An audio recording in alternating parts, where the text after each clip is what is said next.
લારી પર મળે તેવી ચટપટી આલુ ટિક્કી ચાટ બનાવવા માટે સૌથી પહેલાં આલુ ટિક્કી તૈયાર કરી લઈશું.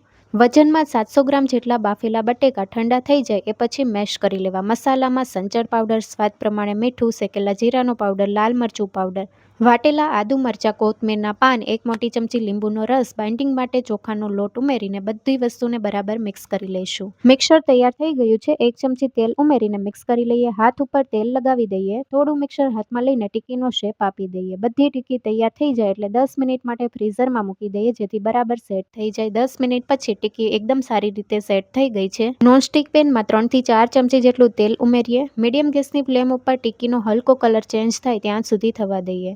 3 મિનિટ જેવું થઈ ગયું છે. સાઈડ ચેન્જ કરી લઈએ અને બીજી સાઈડથી પણ થવા દઈએ. બંને સાઈડથી આલુ ટિક્કીનો કલર હલકો ચેન્જ થઈ ગયો છે અને ટિક્કી હલકી શેકાઈ ગઈ છે. તો હવે પ્રેશરના મદદથી પ્રેસ કરી લઈએ જેથી કિનારીથી પણ એકદમ ક્રિસ્પી તૈયાર થાય. એકદમ ક્રિસ્પી આલુ ટિક્કી તૈયાર છે. આલુ ટિક્કી ઉપર દહીં અને ચટણી ઉમેરીને સર્વ કરીએ.